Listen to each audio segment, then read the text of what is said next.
নমস্কার, CNN 24 এর আজকের সংবাদে আমি শিবানী আপনাদের সবাইকে জানাই স্বাগত। প্রথমে দেখে নেব আজকের সংবাদ শিরোনাম। শিলচরের শিবসুন্দরী নারী শিক্ষা সেবাশ্রমে আটক ভুয়ো চিকিৎসক, চাঞ্চল্য। 70 ফুট উঁচু ও 220 ফুট চওড়া বিশাল মণ্ডপ। শিলচরের শঙ্করদিঘির পাড়ের আপনজন দুর্গাপূজায় রাজস্থানের উমেদ ভবন প্রাসাদ আকর্ষণ। হাইলাকান্দি পুলিশের সফল অভিযান, একসাথে গ্রেফতার 27 জন চোর, উদ্ধার বিশাল চুরি হওয়া সামগ্রী। আকাঙ্ক্ষা হাটে উন্মোচিত হল গ্রামীণ স্বনির্ভরতার রঙিন ক্যানভাস। আত্মনির্ভর উদ্যোগের মঞ্চে জেলা শাসকের উদ্বোধনী বার্তা। দুধপাতিলের এক কিশোরীর জীবন মৃত্যুর লড়াই, চিকিৎসা ব্যর্থতা নাকি আর্থিক অক্ষমতা, প্রশ্ন জনমনে। এবারে আজকের সংবাদ বিস্তারিত। শিলচরে আটক ভুয়ো চিকিৎসক।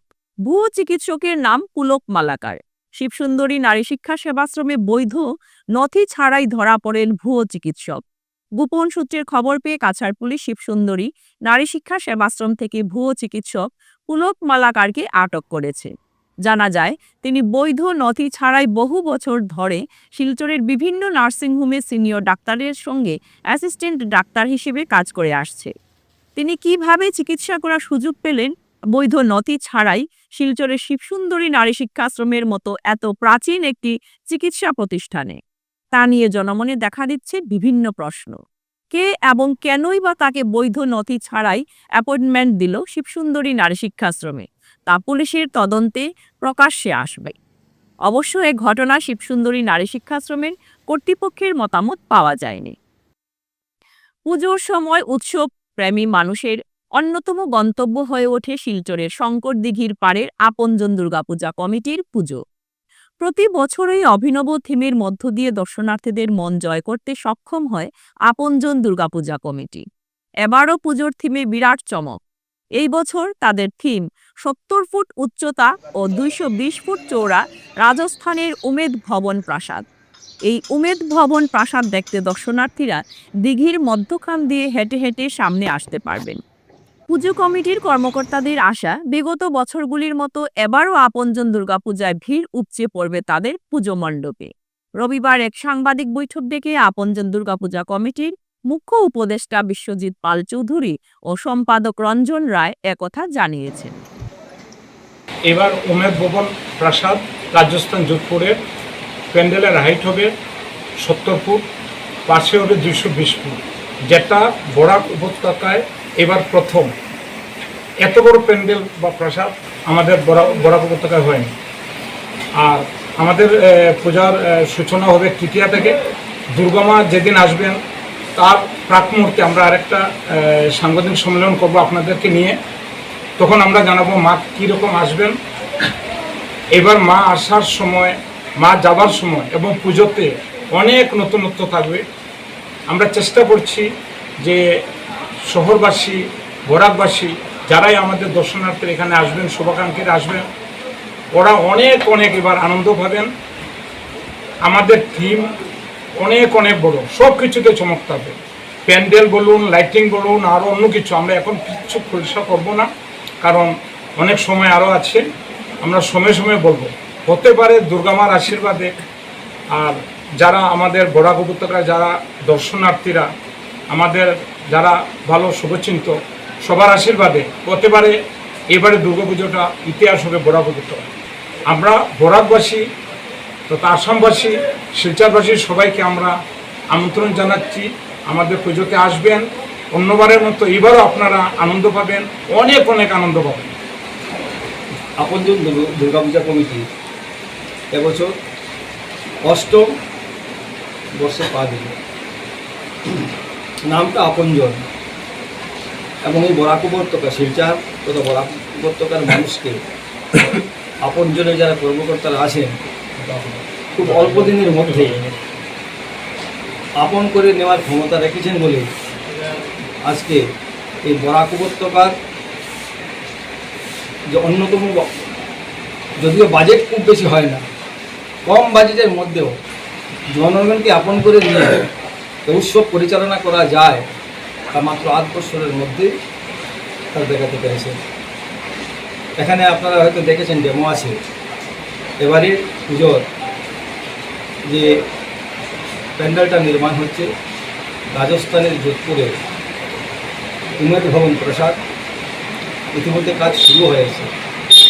দুর্গাপূজা উপলক্ষে আমরা এই প্রথমবারের মতো আপনাদেরকে এখানে আহ্বান জানিয়েছি, কারণ সাংবাদিক বন্ধুরা ছাড়া কোনো অবস্থাতেই যে কোনো একটা অনুষ্ঠানের পূর্ণাঙ্গ রূপ দেওয়া সম্ভব নয়। দৈনন্দিন চুরির ঘটনাকে ঘিরে অশান্ত হাইলাকান্দি জেলা পুলিশের বড়সড় সফলতা। জেলার বিভিন্ন এলাকায় চালানো অভিযানে একসাথে 27 জন চোরকে গ্রেফতার করতে সক্ষম হয়েছে পুলিশ। পাশাপাশি উদ্ধার হয়েছে 2টি গাড়ি সহ মোবাইল ফোন, ইলেকট্রনিক্স ও গৃহস্থালির নানা মূল্যবান চুরি হওয়া সামগ্রী। জেলা জুড়ে বারবার চুরির ঘটনার পরিপ্রেক্ষিতে পুলিশের এই অভিযান জনমনে স্বস্তি ফিরিয়েছে। শুক্রবার দিনভর চলে এই টানা অভিযান। গতকাল ধৃতদের বিভিন্ন থানা থেকে আনা হয় জেলা সদরে এবং পরে আদালতের নির্দেশে তাদের কারাগারে পাঠানো হয়। পুলিশ প্রশাসনের দাবি, অপরাধ দমন ও শান্তি শৃঙ্খলা বজায় রাখতে এই ধরনের অভিযান আরও তীব্র করা হবে। আপোনালোকে ঠিকেই শুনিছে, যোৱাকালি এছপিচন নিৰ্দেশত আমি হাইলাকান্দিৰ 7টা থান এৰিয়াত একেলগে চোৰৰ এগেইনষ্টত এটা ড্ৰাইভ চলাইছোঁ আৰু গোটেই ড্ৰাইভটোত আমি 27জন চোৰ একে সময়তে কৰায়ত্ব কৰিবলৈ সক্ষম হওঁ। আজি তেওঁলোকক এৰেষ্ট কৰি কোৰ্ট কৰা হৈছে। তেওঁলোকৰ এৰেষ্ট কৰাৰ পিছত তেওঁলোকৰ ঘৰ চাৰ্চ কৰাৰ পিছত আমি 2খন গাড়ী, বিভিন্ন লোহাৰ সামগ্ৰী, বেটাৰী, ইনভাৰ্টাৰ আৰু ঘৰ বনোৱা নিৰ্মাণ হোৱা বহুতো সামগ্ৰী তাৰ যায় তেওঁলোকৰ পৰা আমি উদ্ধাৰ কৰোঁ আৰু তেওঁলোকৰ পৰা এই চুৰি কাৰ্য ব্যৱহাৰ হোৱা দাও, কটাৰী, বিভিন্ন টুলছ এইবিলাক তেওঁলোকৰ পৰা পাওঁ। 2খন গাড়ী, মাৰুতি গাড়ী এখন আৰু এখন অল্টো গাড়ী চাগে, 2খন গাড়ী আমি তেওঁলোকক উদ্ধাৰ কৰিছোঁ। হাইলাকান্দিৰ পৰা 12জন, লালাৰ পৰা 4জন, আলগাপুৰ 3জন, ৰামনাথপুৰ 4জন, 5 গ্ৰাম 3জন আৰু কাঠিচাৰ পৰা 1জন, টোটেল 27 জন মানুহ আমি এৰেষ্ট কৰিছোঁ। আকাঙ্ক্ষা হাট কেবলমাত্র অর্থনৈতিক লেনদেনের একটি স্থান নয়, এটি সেই মঞ্চ যেখানে সমাজের আকাঙ্ক্ষাগুলি স্বনির্ভর উদ্যোগে রূপ নেয়। এই বলিষ্ঠ ঘোষণা দিয়ে শনিবার শিলচরে জেলা স্তরের আকাঙ্ক্ষা হাটের শুভ সূচনা করলেন কাছাড় জেলার জেলাশাসক মৃদুল যাদব। নীতি আয়োগের ভোকাল ফর লোকাল উদ্যোগের অন্তর্গত এই 3 দিনব্যাপী হাটের সূচনা হয়েছে বিপুল উদ্দীপনার মধ্য দিয়ে, যেখানে জেলা জুড়ে বিভিন্ন স্বনির্ভর আত্মসহায়ক গোষ্ঠীগুলি নিজেদের তৈরি সামগ্রী নিয়ে অংশগ্রহণ করে। উদ্বোধনী ভাষণে জেলাশাসক মৃদুল যাদব বলেন, এই হাট আমাদের সাংস্কৃতিক ঐতিহ্যকে টিকিয়ে রাখার পাশাপাশি গ্রামীণ অর্থনীতিকে এগিয়ে নিয়ে যাওয়ার এক উজ্জ্বল দৃষ্টান্ত।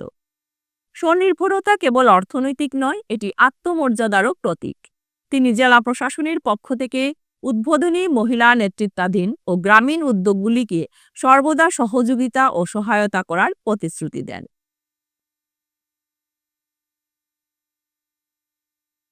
সপ্তম শ্রেণীর ছাত্রী ইয়াসিন বেগম মজুমদার বর্তমানে কোমা অবস্থায় শয্যাশায়ী। প্রায় 6 মাস আগে মাথায় অসহ্য যন্ত্রণা অনুভবের পর থেকে চিকিৎসার জন্য তার পরিবার বারবার হাসপাতালে ছুটেছেন। গুয়াহাটির জিএমসি ও শিলচরের 2টি বেসরকারি নার্সিংহোমে 3 দফা অস্ত্রোপচার হয়েছে ইয়াসমিনের। চিকিৎসকদের পরামর্শেই এই অস্ত্রোপচারগুলি করা হলেও কোনো উন্নতি হয়নি, বরং তৃতীয় অস্ত্রোপচারের পর থেকেই কোমায় চলে যায় ইয়াসমিন। মালুগ্রাম গার্লস হাই স্কুলের ছাত্রী ইয়াসমিনের বাড়ি দুধপাতিল 6ষ্ঠ খণ্ডে। তার পিতা কবির হোসেন চৌধুরী একজন অটো চালক। ইতিমধ্যে প্রতিবেশীদের সহায়তায় চাঁদা তুলে প্রায় 2 লক্ষ টাকার চিকিৎসা ব্যয় করা হয়েছে। বর্তমানে চিকিৎসকরা আবার অস্ত্রোপচারের পরামর্শ দিচ্ছেন, কিন্তু পরিবারের পক্ষে আর্থিকভাবে তা অসম্ভব। একটি সাংবাদিক সম্মেলনে ইয়াসমিনের দাদু আবুল হোসেন মজুমদার কাতর আর্জি জানান, এই শিশুর জীবন বাঁচাতে প্রশাসন ও সমাজের সহানুভূতি একান্ত প্রয়োজন। আমার ইয়াসমিন বেগম মজুমদার, তার দাদু আমি।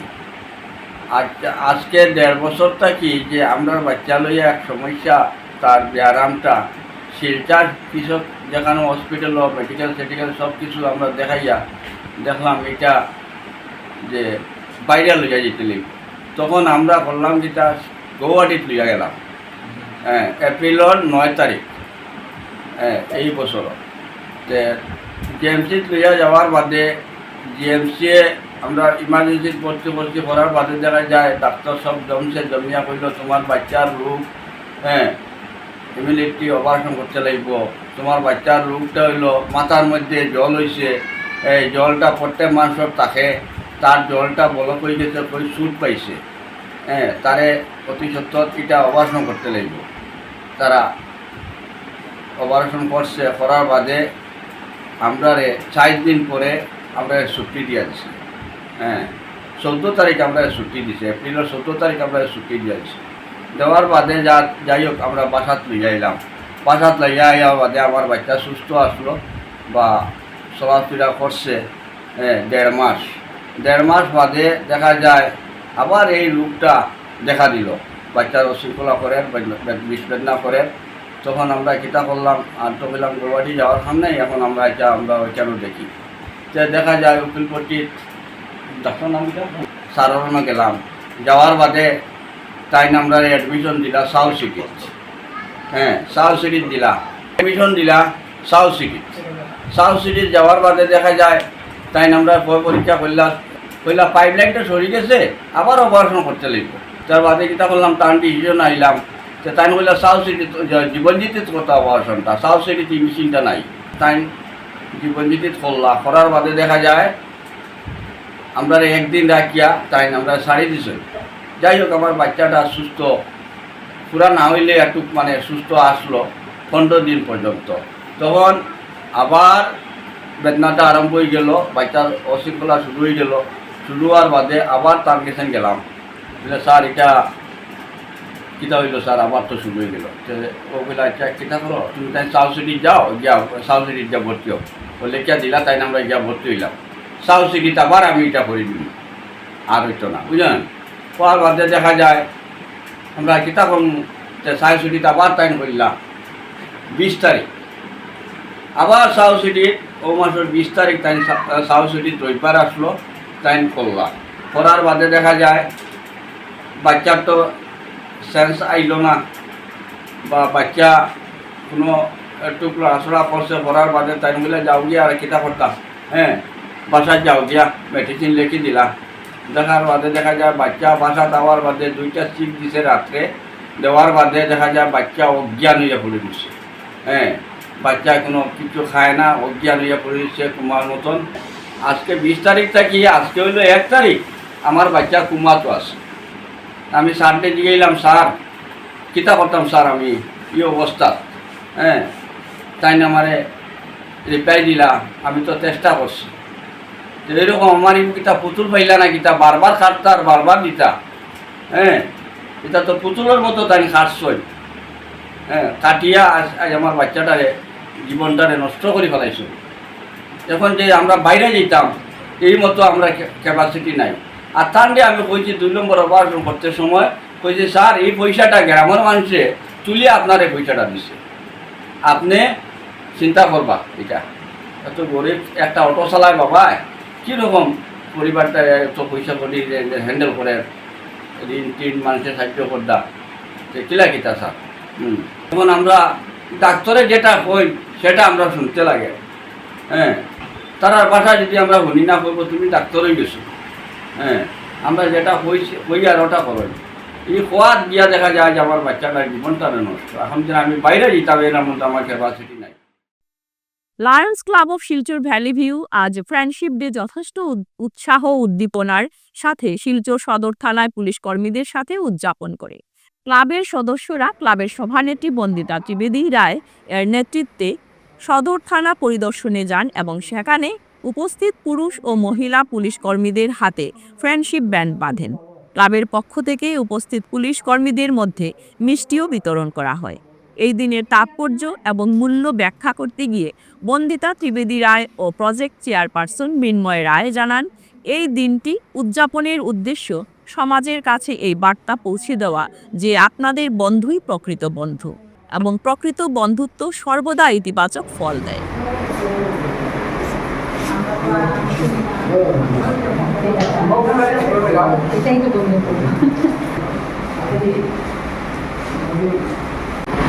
আজ লায়ন্স ক্লাব অফ শিলচর বিজেপির পক্ষ থেকে আমরা শিলচর সদর থানায় এসে উপস্থিত হয়েছি ফ্রেন্ডশিপ ডে উপলক্ষে এই দিনটি আমরা পালন করার জন্য। সদর থানায় আসার কারণটি হলো যে প্রশাসন এবং পাবলিকের মধ্যে যে রিলেশনশিপটি সেটা যেন আরও সুদৃঢ় হোক, বন্ধুত্বের মতো একদম এক সূত্রে বাঁধা হোক।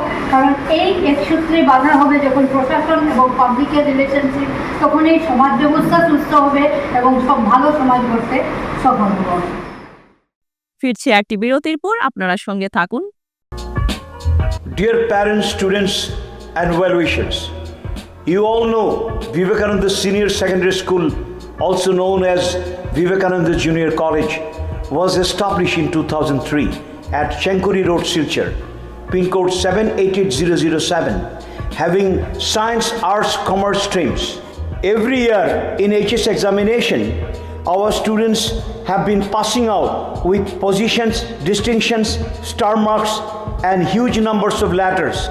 In degree unit, we have Encipal Memorial Degree College, which was established in 2010 and affiliated under Assam University. Both of our institutions have been guided gracefully by the experienced and qualified faculties in well-infrastructure, environmental-friendly institution.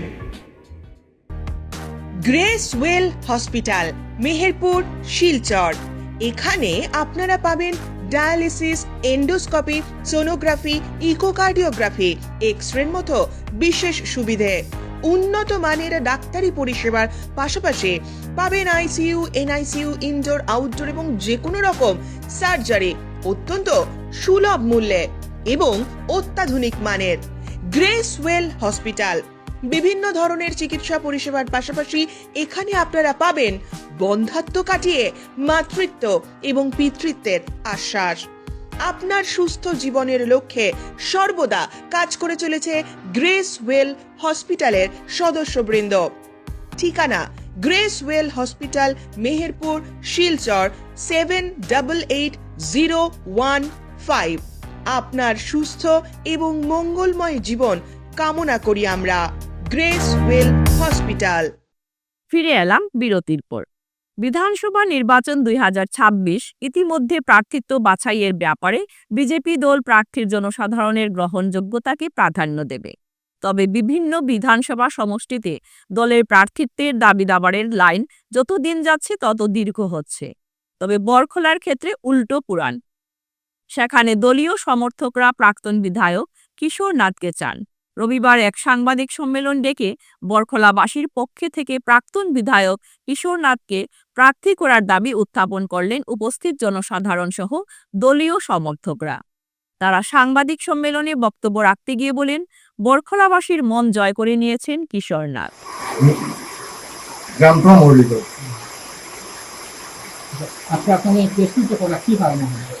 এখানে আমরা আগামী 26-এর নির্বাচনে আমাদের এলাকাতে বর্তমান যে বিধায়ক আছে উনি তো আমাদের এলাকাতে কোনো ধরনের খোঁজখবর নেয় নাই, উন্নয়নমূলক কোনো ধরনের কাজ আমাদের জিপিতে হয় নাই, বরখলা ব্লকেও হয় নাই। দেখা যাচ্ছে কোনো কাজে ওনার তো লাগালেও পাওয়া যায় না। আমরা উন্নয়ন কাজ কি করব, কোথায় যাব? এই আগামী 26 নির্বাচনে গত যে কিশোরনাথে 2016-তে যখন ছিল, ওনার যে উন্নয়নমূলক কাজ, যে সেতু হয়েছে, কিশোর সেতু, পরে হয়েছে সোনাচড়াতে 2টা সেতু হয়েছে, ব্রিজও একটা হয়েছে, বড় ব্রিজ, তারপরে অনেক ধরনের উন্নয়নমূলক কাজ হয়েছে, কমিউনিটি সেন্টার হয়েছে, পিএইচি হয়েছে, উপরে অনেক ধরনের কিশোরনাথের আমলে যে ধরনের উন্নয়নমূলক কাজ হয়েছে আমাদের এলাকাতে, প্রত্যেকটি প্রত্যন্ত এলাকাতে উনি যাচ্ছেন, দেখছেন, কাজ করছেন। এই তুলনায় বর্তমান যে বিধায়ক, ওনার নাম মির্জাফখরুল ইসলাম লস্কর, ওনার তো টিকিট লাগালেও পাওয়া যায় না, এলাকাতে আসবো কি, ওনার পাও রাখার বর্তমানে কোনো জায়গাও নাই। আগামী যে নির্বাচন, মহামান্য আমাদের আসাম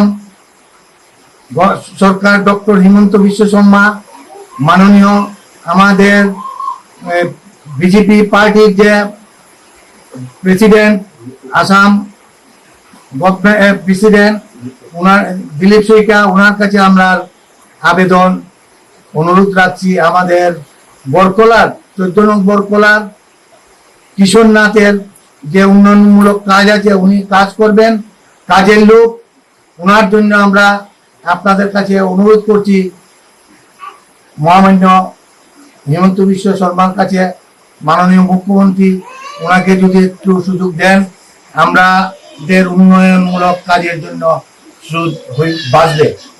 যার ওনাকে দিলে আমরা বিপুল ভোটে ওনাকে জয়ী করাতে পারবো। এবারে আজকের খেলার খবর। শিলচর জেলা ক্রীড়া সংস্থার উদ্যোগে আগামীকাল থেকে এসএমদ্বীপ স্টেডিয়ামে মহিলাদের ফুটবল টুর্নামেন্ট দিয়ে এবারের প্রথম ফুটবল মরশুম শুরু হচ্ছে। প্রথম খেলাটি নীলাচল শিববাড়ি ক্লাব ও Badarpur Assamese women football team দিয়ে শুরু হবে। প্রতিটি খেলা হবে 80 মিনিটের। শিলচর ডিএসের তুলসীদাস বণিক কনফারেন্স হলে এক সাংবাদিক সম্মেলন ডিএসের সভাপতি শিবব্রত দত্ত একথা জানান। শুরু করব। মহিলা ফুটবল প্রতিযোগিতা 4 তারিখ শুরু হবে, 4ই অগাস্ট। এই প্রতিযোগিতা আমাদের কাছে অত্যন্ত গুরুত্বপূর্ণ, এই কারণে আমরা বারবার একটা কথা বলে থাকি যে মহিলাদের এই ফুটবল প্রতিযোগিতায় সাধারণত টিম পাওয়া যায় না, কিন্তু এবারে আমরা অত্যন্ত আনন্দিত যে এত উৎসাহ দেখিয়েছে। আমরা এটাকে open women's prize money football tournament বলেছিলাম, যাতে সবাই অংশগ্রহণ করতে পারে। শুধু কাছাড় জেলা নয়, আমরা অন্য জেলা থেকেও আমন্ত্রণ জানিয়েছি, সাড়াও পেয়েছি আমরা। এখন পর্যন্ত আমাদের 14টি দল এই প্রতিযোগিতায় আগ্রহ দেখিয়েছে এবং প্রতিযোগিতায় অংশ নেবে। আমরা 4 তারিখ থেকে খেলা শুরু করব, নকআউট বেসিসে খেলা হবে। আমরা এই বছরে সাধারণত ফুটবল বা এইসব যেগুলো টুর্নামেন্ট হয় সেখানে স্পন্সর আমরা পাই বিভিন্ন ক্ষেত্র থেকে। মহিলা ফুটবলের জন্য আমরা একটা ব্যতিক্রমী স্পন্সর পেয়েছি, তারা হলো হোটেল ভ্যালি ইন। এই যে আপনারা দেখতে পাচ্ছেন হোটেল ভ্যালি ইন, সেই হোটেল ভ্যালি ইনের 2 জন স্বত্বাধিকারী নিশিতেন্দু দাস এবং দীপালকান্তি ধর মহাশয়, ওদেরকে যখন আমি বললাম যে মহিলা ফুটবলের প্রসারে আপনারা যদি একটু এগিয়ে আসেন তাহলে আমাদের বড় উপকার হয়, সঙ্গে সঙ্গে ওরা রাজি হয়ে গেছেন এবং আজকে ওনারা আমাদের সাথেই আছেন। ওনারা এই টুর্নামেন্টটা স্পন্সর করবেন। এই টিমগুলো সাধারণত গ্রামাঞ্চল থেকে আসছে বেশিরভাগ টিম, কাজেই আমাদের সেই দিকটাও লক্ষ্য রাখতে হচ্ছে। আমরা গ্রামাঞ্চলের টিমগুলোকে উৎসাহ দেব, কারণ এতে যদি আমাদের শহরাঞ্চলের মেয়েরাও যদি উৎসাহ পায় তাহলে মনে করবো আমরা একটু সাকসেসফুল হয়েছি। কারণ শুধু গ্রাম থেকে আসলে তো হবে না, সব জায়গা থেকেই যদি খেলোয়াড় পাওয়া যায় তাহলেই আমাদের সফল হবে। আমাদের এই 4 তারিখের অনুষ্ঠানে আমাদের মুখ্য অতিথি হিসাবে থাকবেন আমাদের মাননীয় বিধায়ক দীপায়ন চক্রবর্তী মহাশয়। উনি উপস্থিত থেকে আমাদেরকে উদ্বোধনী অনুষ্ঠানে অংশগ্রহণ করবেন। আজকের সংবাদ এ পর্যন্তই। নমস্কার।